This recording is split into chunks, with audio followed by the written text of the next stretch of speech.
Nous sommes transporteurs de voyageurs, mais on a fait le choix d'avoir un véhicule accessible à tous.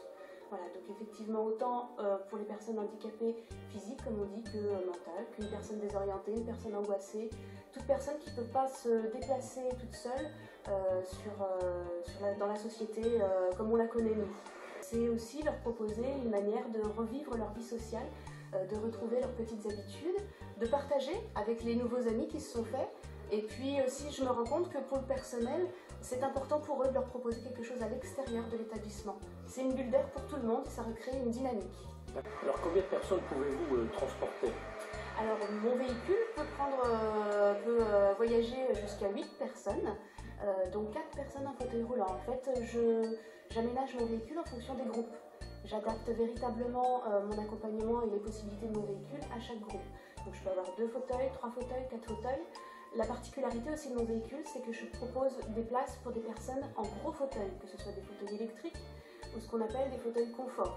Voilà, des personnes en fauteuil qui en règle générale sont très grabataires.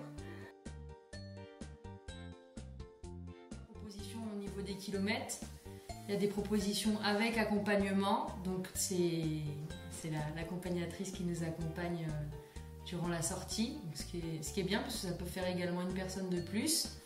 Ça permet aussi aux personnes âgées de passer un moment avec leur chauffeur.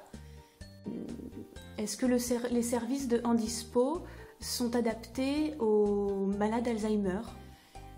Parfaitement, c'est d'ailleurs pour ça qu'on y a recours, parce qu'on ne prendrait absolument pas le risque de faire confiance à quelqu'un qui ne connaît pas la maladie d'Alzheimer et qui n'est pas familier des malades d'Alzheimer.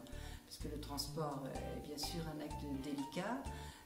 On peut rencontrer des difficultés avec des gens qui ce jour-là ne sont pas en bon état, qui ne veulent pas se déplacer, qui sont grognons, etc.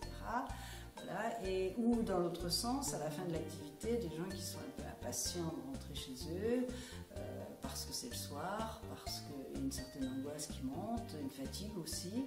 Et donc la qualité de l'accompagnant est absolument indispensable. Bah déjà, la proximité déjà, parce que même si c'est pas tout à fait à côté, c'est rapide. Le véhicule et surtout la conductrice. Très agréable, gentille, très avenante et puis voilà. Très bien accueillie. Le véhicule est sécurisé. Lui, il est fixé à l'intérieur, il n'y a aucun risque. Voilà. Comment tu te sens, François, à l'intérieur du véhicule? Impeccable, là, bien, très très bien. Là, et comme tout est vitré, donc je regarde à droite, je regarde à droite, à gauche, je regarde partout. T'en profites pour revoir tout ce qui a changé depuis? Ouais. Comme à Auxerre hier, c'est changé, ça fait longtemps que j'ai pas été. Ah bah oui. Bah si, tu y étais, mais en ambulance et tu vois rien parce que c'est des tôles, alors que là c'est vitré. Donc ils regardent tout ce qui se passe. Et puis là tu restes dans ton fauteuil. Voilà. Et en plus, voilà. Ça c'est important pour toi. Ah oui, l'ambulance, il faut prendre l'ambulance parce que je suis couché au repas. Puis il y a des fois, t'en as marre d'être allongé. Mais c'est vrai que faire des petits voyages comme ça, des petites journées, des petits après-midi, ça va lui changer la vie. Ah ben bien sûr. Ouais, et le soir. Ah oui, mais ça c'est autre chose. C'est une bonne fatigue. Ah, hier, ça m'a fatigué. Hier soir, moi j'ai piqué du nez aussi. Excellent. Excellent. Avec une disponibilité d'autre part rare à trouver.